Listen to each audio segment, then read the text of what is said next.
Hi, everybody.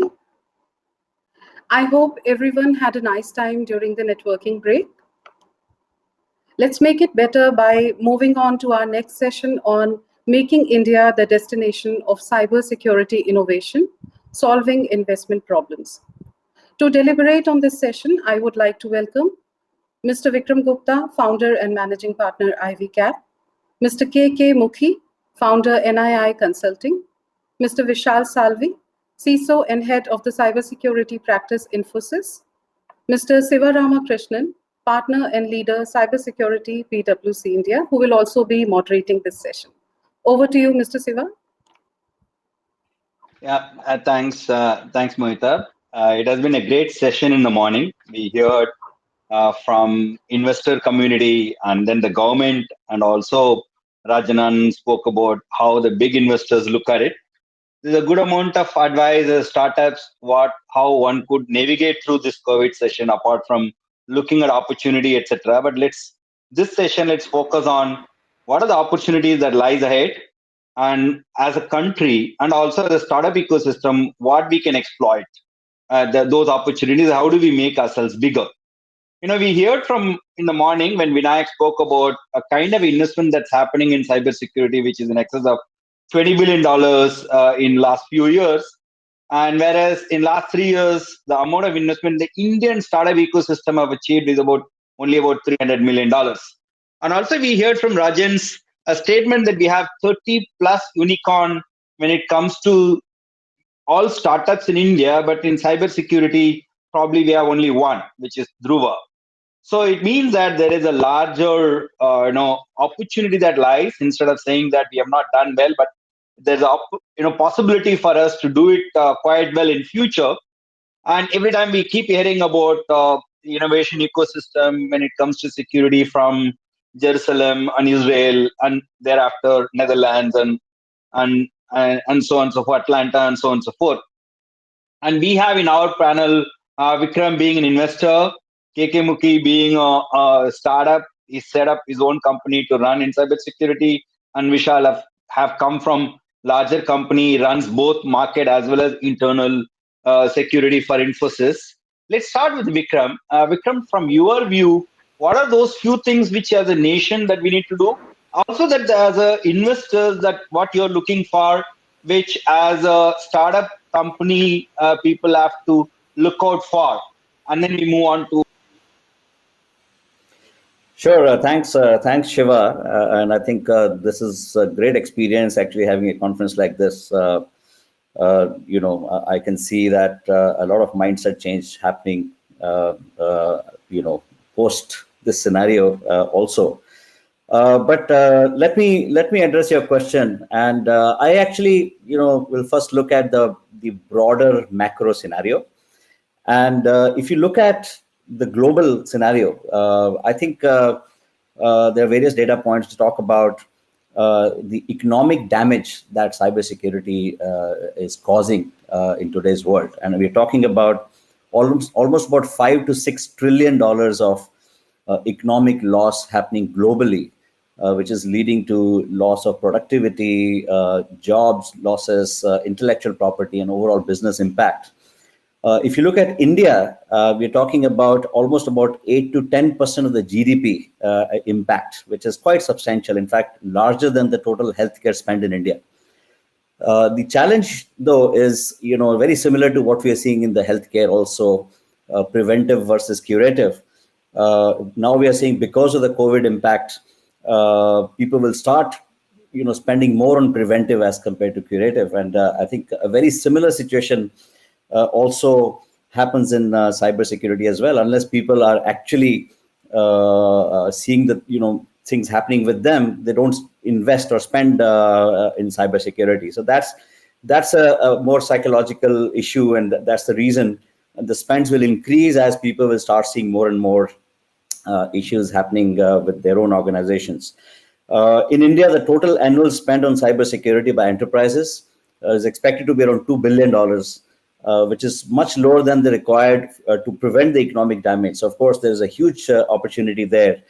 And if you look at the last 24 months, Globally, around 3,000 plus companies got funded, almost about $37 billion by various investors.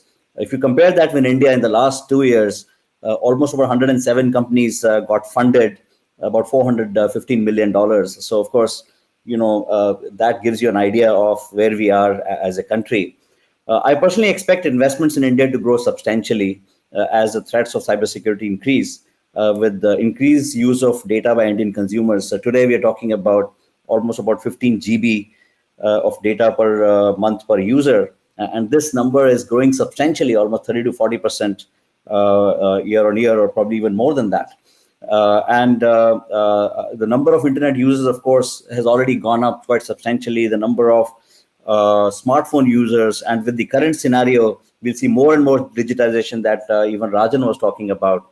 And therefore, I think cybersecurity as an area for investment is going to become more and more attractive for investors like us. And there'll be multitude of opportunities that may arise either out of enterprise problems, or problems related to use of various devices, or problems related to application of artificial intelligence, IoT, machine learning, which will even compound the problem further. So I believe that this is a great opportunity for entrepreneurs in India to really pick some areas of their strength and start really building their solutions, or building further on the solutions that they already have. So that's where I see at the very broader level, how India is looking at this. Vikram, I'll come back to you. Let me go to Vishal.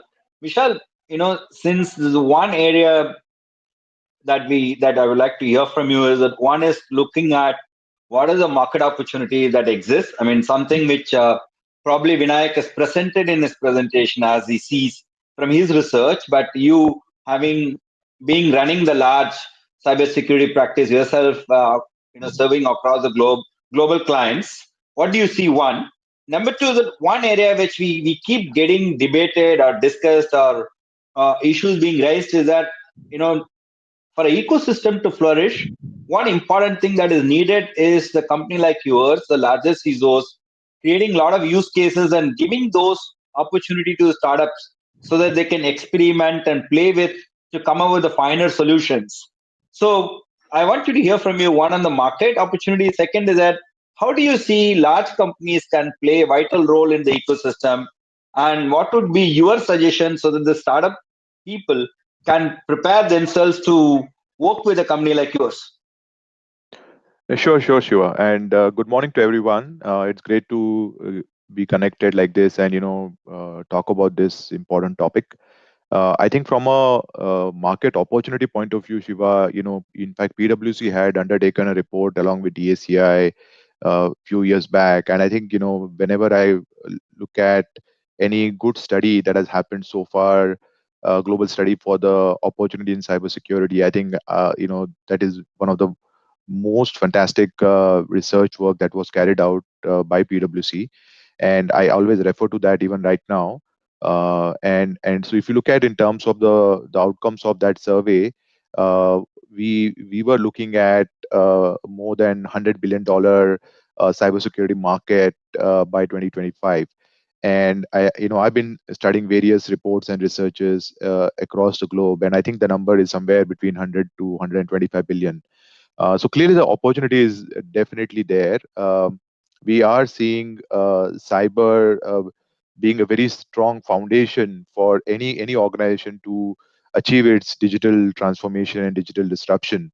We did a global survey at Infosys across all our top 1,000 clients, and just to understand, in terms of what are the key initiatives that they're taking as far as digital is concerned. And the one area which got the highest number of votes was cybersecurity, right? And that underscores the need for cyber to be a foundational element for anything that you want to build on top of that.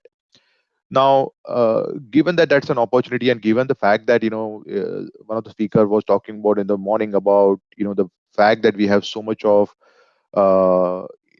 number number of new companies coming up, and we have largest expo in RSA for the cybersecurity startups as well as large companies coming together.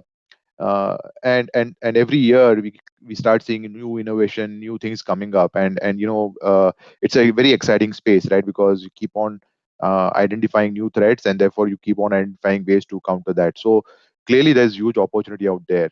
Now when it comes to talking about ecosystem and look at different models, so let's take an example of, and everybody talks about Israel, right? So what is so different about that model? So the model is that you have government, you have your army, you have your academia, and you have your corporates all sitting next to each other, coming together, knowing each other by name, first names, and just collaborating together so that there is a complete life cycle management of any innovation, where anything which happens gets amplified because of that cohesion and that collaborative approach, and the fact that there is so much of intimacy and proximity with each other, that you are able to you know get those innovations to the market.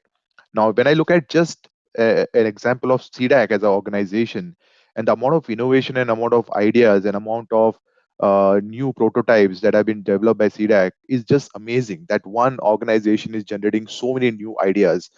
But the fact is that we are not able to collaborate together, have visibility of those ideas to the whole ecosystem, and we are not able to create that as a one cohesive organism which can, right from incubation towards its market viability and actually adoption, there is all the whole forces are working towards making it a success. We don't have that um, shared goals and shared objectives for us to be motivated enough to be able to drive that. So if we were able to create that kind of an ecosystem, then the amount of change that India can bring in is will be at least 10 to 4 times, 4 to 5 times more than what we are seeing in a country like a small country like Israel. So and that the reason I'm saying that is because if you have to just go back to the Silicon Valley and just see the number of startups and how many of them are actually from India, and the answer is very very clearly evident that most of the innovation and a lot of ideation is actually coming from Indian origin people who are making it extremely well and extremely successful in cybersecurity in the Silicon Valley. So the third point, which is related to in terms of what is it that the corporates can do within India to really help this, you know, amplify this, innovation and encourage this innovation, and also help them adopt and cultivate this innovation. Now, the the challenge is twofold. Okay, one is the overall maturity of the cybersecurity industry within the country, right? So while there is a huge maturity in terms of ideas, in terms of talent, and in terms of passion to be able to deliver on cybersecurity, the the buyer is not mature, right? The buyer is not able to appreciate the value that a security product or a security service is actually adding to your business. And so we have this big problem or notion about India pricing, right? And I think that itself creates a big challenge for Indian companies to create a market. Now, that is not necessarily the reason why the company should be successful. I mean, you look at Israel. Israel is actually not even is also not a good market, not because of its maturity. It's just that there is no scale for security products adoption and consumption in Israel. So therefore, they are supporting the world. But in India, it's different. India has a potential to become a mature buyer and consumption and a large consumption related to cybersecurity. What is required is getting them together. Now, if I have to really understand what is the innovation which is happening, I have to go out of my way to find myself in an academic conference, or go and find out what CDAC is doing or somebody else is doing, and at best I will get a better awareness of it. But then even if I have to allow that ecosystem to run, we need to find out a way in which I can understand my role as a contributor to do something to advance that cause.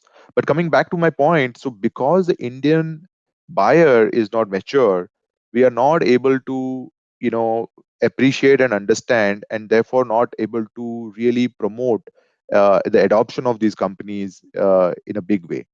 Having said that, like for example, in Infosys, we have already kind of identified 3 or 4 cybersecurity companies which we are adopting in a big way, and a lot of it is because, and it was actually a pleasant surprise for me that we went through a global evaluation process and still selected the Indian company because it was one of the best in the world for that particular technology.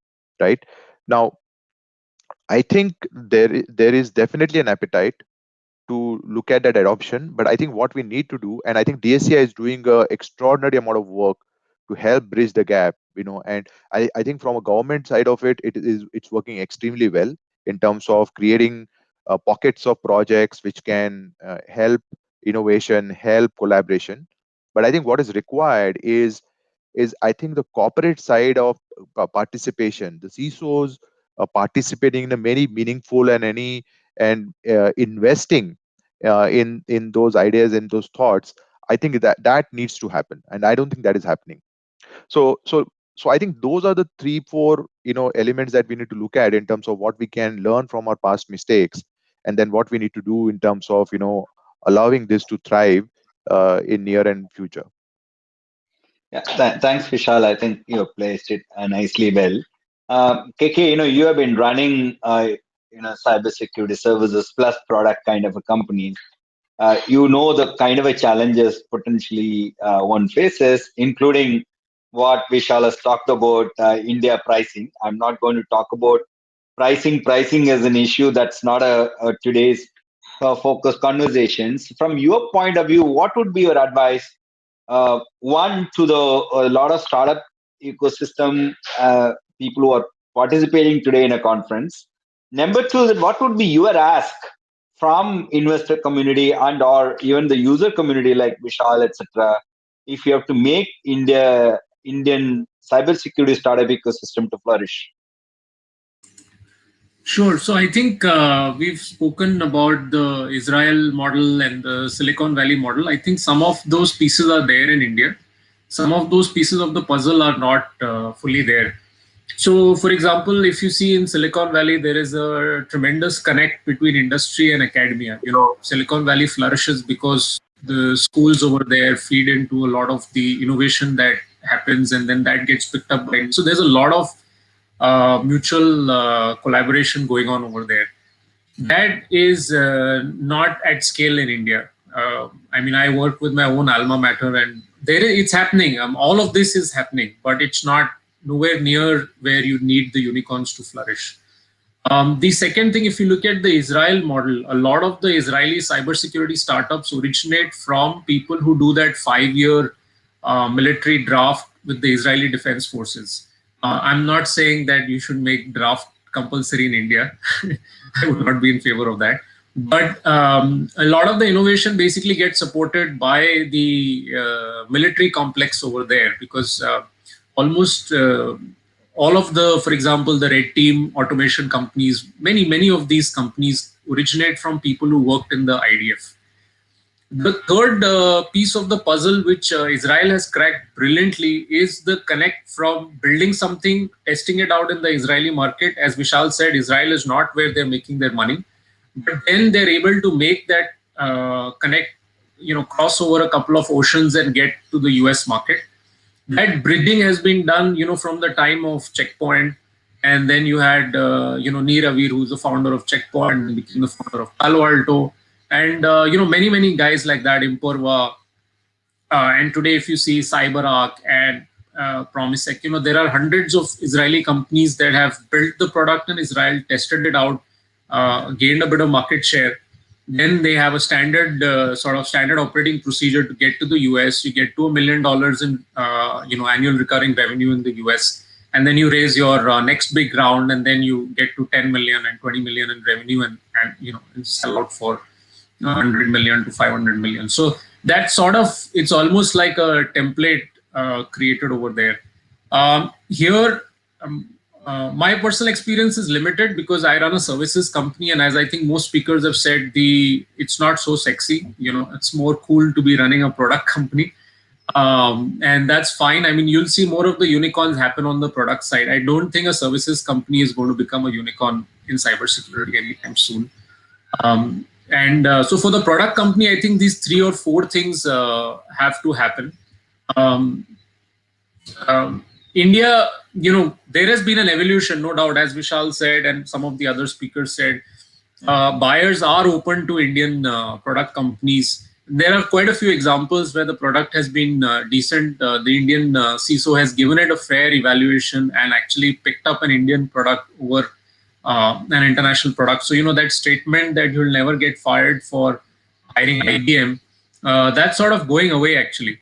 And, because cybersecurity evolves so quickly, that even the CISOs know that they'll have to keep looking at new innovative products, no matter what the origin of that product might be. It doesn't matter which geography it comes from. The bigger challenge is the overall business environment in India. Not only is the deal size for any new contract going to be smaller than you would ideally like. It's going to be heavily negotiated. It will, of course, go to an L1 player more often than not. And more importantly, it's just simply the Indian apathy to pay a vendor. So, even if you sign a great deal and, you celebrate, you open up the champagne, the money for that champagne will come maybe 6 months down the line. So that also impacts the ability to scale your business. Having said that, I think that's fine. Most product companies in India should take their strategy to build the product here, to test it out in this sort of, friendlier market, I would say. I mean, if I failed with Infosys, I know Vishal will only give me positive feedback and help me improve. He's not going to, blacklist the company or something of that sort. So this is a friendlier environment for Indian companies to go and sell B2B. And then once your product is a little bit mature, then you try and bridge that gap to get to the biggest market. It's only when you get to the US will you have realistic aspirations of being unicorn valued. The last point I want to say is we're also seeing large Indian customers being open to collaboration with startups. So, for example, one of the products that we are building is actually being built largely inside a bank's network. And because it's a big data product, we can't give it simulated data. It has to be real world data. Otherwise, it will learn the wrong sort of stuff. So we're actually building it in collaboration with the bank. The bank is even paying for, the platform to be delivered to them at a lower cost. Plus, some of the development cost is being sort of subsidized by the bank. So there is, I think, even with the Palladian, this was the case. So we're receiving support. It's not that we're not receiving support. And many of these things which I've said are not in place. What I really mean to say is that these are coming in place, but not at the scale at which some of the more mature ecosystems are working. Thanks, KK. I want to come to Vikram. We always hear about different models. Every time when the Israel model comes up, we keep hearing about how the government military complex driving innovation, and so as investment and the valuation. Then if you go down towards other side of the ocean, then you start hearing about not government touching at all, like Atlanta and Bay Area, where anybody can have bright ideas, hungry investors, and coming together and creating unicorns, etc. What is your experience in India? We heard from Rajan's case. There are few unicorns, may not necessarily in cybersecurity. So, what do you think as a country we can do to make that multi-unicorn coming up in country? That's a very, very important question, and I think KK made some very, very relevant points. And I think the fundamental issue in India today is there is very little focus on the product innovation, and the primary reason for that is you need a lot of patient capital at very early stage and a lot of risk capital, which is available in the US, where there's a lot of grant money available from the governments, from the universities. from the endowments, which actually help fund these innovations at very early stages. In India, I think we are at very early stages. In fact, we at IVCAP, in fact, helped start the first endowment fund of India with IIT Delhi, which is projected to be $1 billion fund, which was launched last year by the President of India with an initial capital of 255 crores from the alumni of the IIT Delhi. And soon after that, the other IITs and other institutions have also followed suit. And part of that funding, the whole idea of that is to really help entrepreneurs at grassroots levels, and encourage innovation. And I think that is, in my view, going to fundamentally change the way India will look at new products. And I think the talent, as we all know, is really available in India, and Indian talent, in fact, is going abroad and actually doing a lot of innovation there, and that innovation is getting recognized and invested in. I think we have to bring that culture in India. We are starting to do that now, and I think even as VCs, for example, the entire VCs industry is also evolving in India. There are different business models which are emerging even there. And for example, part of our carry in IVCAP is actually given back as endowment to IIT Delhi, which actually gets contributed to the endowment fund. I think with all that money going back into the system, with all the mindset change in terms of helping these entrepreneurs at grassroots level, I think we would get there, sooner or later. Thanks, Vikram. I think we will get there sooner or later. I think Vishal, just coming back to it, Saket made a very nice presentation to speak about. It's all about people when it comes to making startup companies become very successful. At the same time, a country like India, where because of the current services portfolio, there is a huge scarcity of skilled people in cybersecurity. How do we make this equation work better? What would be your advice to the startup people there, and how do they get the best people out what they have to make it work? So I think overall, if you look at globally, everyone is looking at India to actually give for having access to talent. Take an example of a company like Symantec. Take example of company like Qualys. Take example of company like CrowdStrike. These are all top 10 companies, in one of the top 10 companies in the world. Most of their engineering work, in fact, Qualys and CrowdStrike, the most of the engineering work is happening out of Pune, right? And I can give you many names of global large successful cybersecurity companies, product companies who have their engineering base in India, right? So across the world, the access to talent is the highest as far as India is concerned, right? So I think the issue is not about talent. The issue is not about ideas. I think the issue is about how are we able to create a system where everybody can come together and is able to be here and still drive that innovation, right? Why does it require a Saket to eventually move the base to Silicon Valley for him to make it a success, right? uh, Now, uh, all of these companies also will still continue to have their core engineering happening out of India.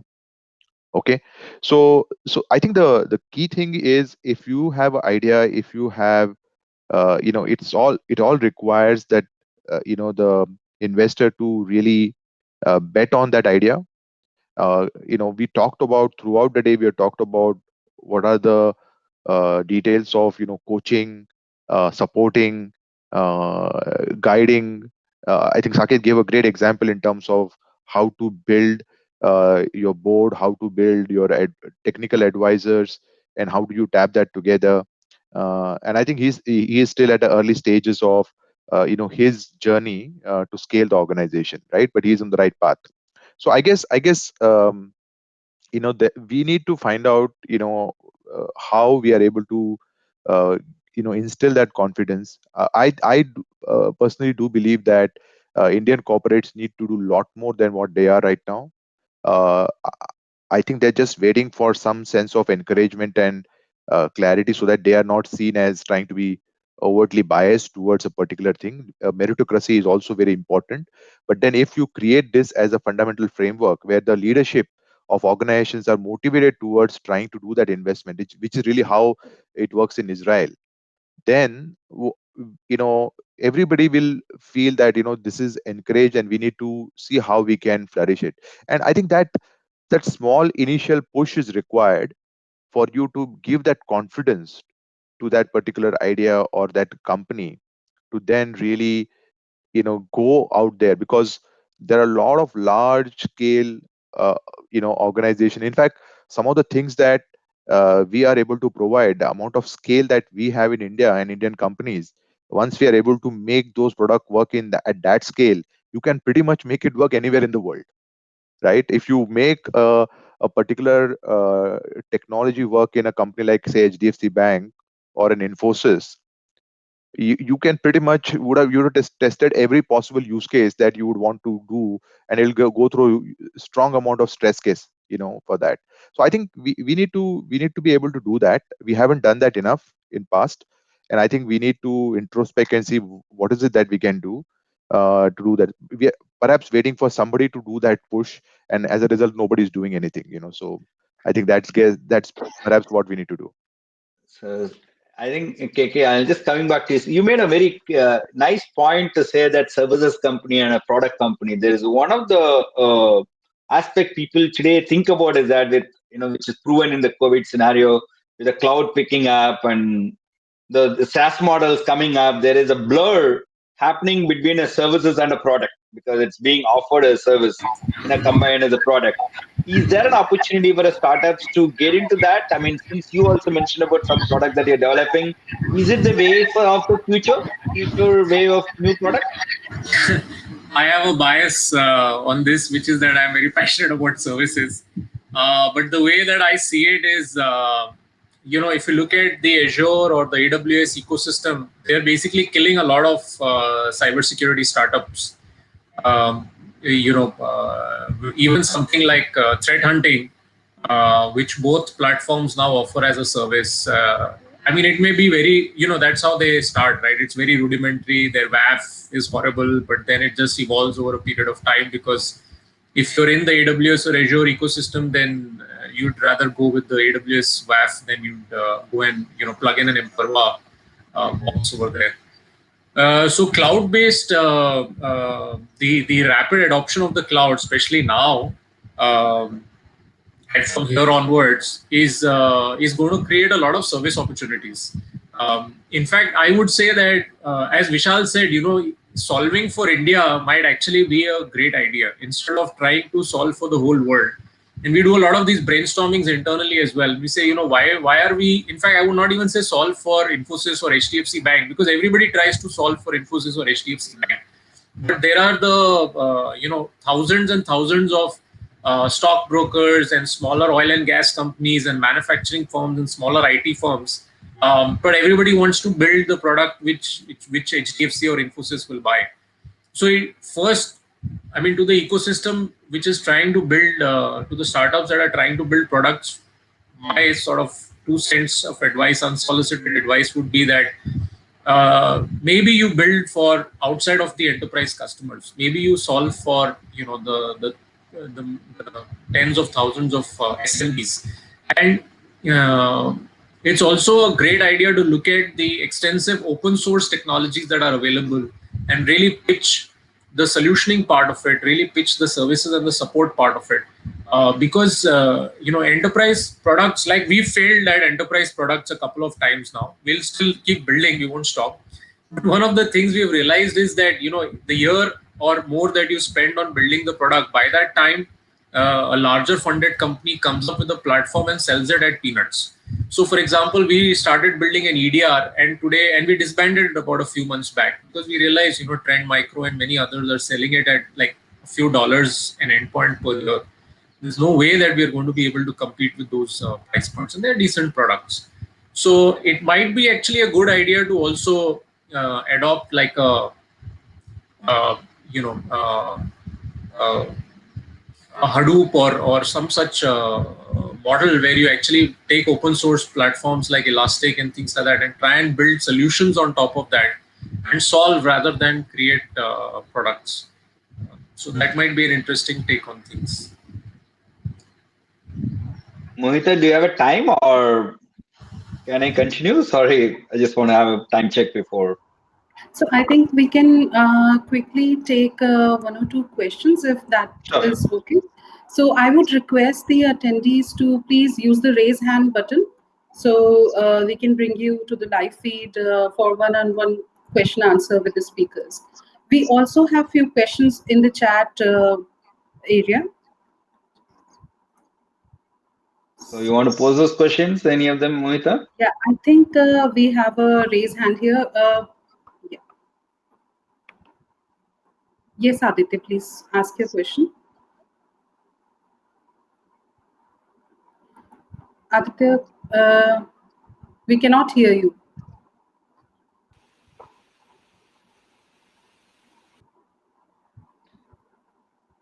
I think, Mohita, while it's coming up, I just have one question to Vikram. Yeah. Vikram, being an investor, you would have seen quite a lot of companies, and there's a lot of companies in India very successful, even with the Indian pricing. That's how you get 30 plus odd unicorns and about 550,000 companies that has got set up. But when it comes to cybersecurity, many of us, I mean, even the panelists have mentioned about Indian pricing, etc. What are those? What are unique learnings for you being an investor? Your advice to the the startup community when it comes to pricing and when it comes to pressure of margins, etc. Quickly, short. Yeah, that's a very important question. I also saw another question somebody asking in the chat about our accelerator program on cybersecurity. So maybe I'll try to combine the two. So one of the biggest learnings that we've seen is, any startup in India trying to sell to the Indian corporates or enterprises or Indian customers in general, uh, actually has multiple challenges, right? So the first challenge is the sale itself. The sales cycles are very long.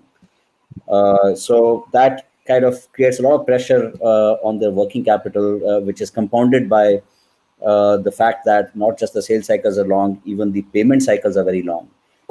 So that's the reason you will see lots of startups going out of India, going to the US markets, and the founders actually getting relocated to the US markets and slowly completely shifting their focus to the US markets.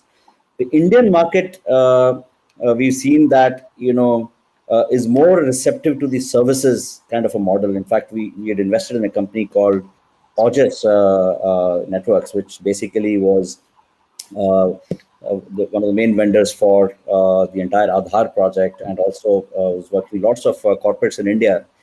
And we realized that, while there is more receptiveness for the services business, for the product, again, the Indian consumers or the enterprises or the corporates typically don't pay really well. So even from a pricing point, as you mentioned, it becomes a very difficult value proposition from a startup perspective. So there's a very natural inclination to go to the US markets. Now, for the cyber security, accelerator program that we had launched with our Ivy Cam platform, we had seen actually a very substantial response in terms of the number of startups which were actually at that stage, a very early stage, and some of those startups we actually picked up to work with very specific projects with the banks, insurance companies. In fact, we actually noticed many global insurance companies who came to us wanting to work with the Indian seed stage startups, and some of them are actually executing on some of those projects very successfully. So I think that's been the current trend that we are seeing, and hopefully that also shifts more towards the Indian markets. Yeah, and thanks, Vikram. I think one more question. If I don't ask this question, we don't do justice. Both KK, Vishal, either of you or both of you can answer. With respect to COVID-19, what are the activities Indian cyber security ecosystem can take on bridging corporate buyers on top, needed things like business resiliency, disaster recovery, governance, risk, and compliance is one of the participants' question. KK, you want to go first? I mean, there are two phases to this, I think, response. One is what do we do in the immediate term, and one is where do we see opportunities coming in the future. So right now, I mean, in theory, cybersecurity should be a very hot space because everybody's moving remote and things like that. But that's not the case. In fact, we were speaking to our board, and they said you guys must be getting a lot of inquiries. And I said, no, we're doctors. So if there is a patient, we can treat them. But if the patient is dying, then they don't need us. They need a mortician. So yeah, it's a tough environment. Our goal right now as a company is to basically hunker down and keep massive laser sharp focus on cutting costs and not letting anybody go. So that's our commitment to our employees, that we won't let anybody go because of the COVID situation. Eventually, I think we will see cybersecurity really pick up because even now, for example, we are offering assessment services. We said we'll do it for free because it's such a panic situation. We said we'll do a 2-hour, 3-hour assessment for your remote desktop connectivity, VPN connectivity. So, I mean, the risks will only increase. I also see that once, I think within the next week or so, I believe cyber criminals will really step up their game. I fear that a lot of more SWIFT and card-related breaches will begin to happen, and that's a real concern for us and for our clients right now. So I think cybersecurity opportunities will arise if you can solve for this remote connectivity issue for small and medium companies, for the SMB sector. I think there's a great opportunity there. So Shiva, there are actually 2, 3, 4 things which are clearly an opportunity. I think first thing is we are already seeing that there is a big step up in on targeted attacks. Okay, in fact, we will have to. I mean, this is the time of fragility where people have made a massive transformation from office to home office, and actually people are grappling with stabilizing it. The SOC policies are there is so much of noise which is coming up, and there's fine tuning required. And the remote access is not very robust and stable, not only from a availability point of view but also from a security point of view. So we're already seeing there are exploits which are coming in to leverage on this period of fragility which is there in the organization. So that is point number one. Okay, point number two is from a mature markets point of view, like Europe or US or even Australia. What I think we can anticipate is that there is going to be a significant amount of consolidation which is going to happen. Okay, so if, for example, somebody was, and I'm talking about consolidation from a services point of view, we'll have to see in terms of products and other things what will happen. But definitely from a services point of view, if you're working with 3 or 4 or 5 large vendors, both for IT as well as cybersecurity, you will look at your top one and then consolidate and optimize, right? So I think that that phase will start happening, right?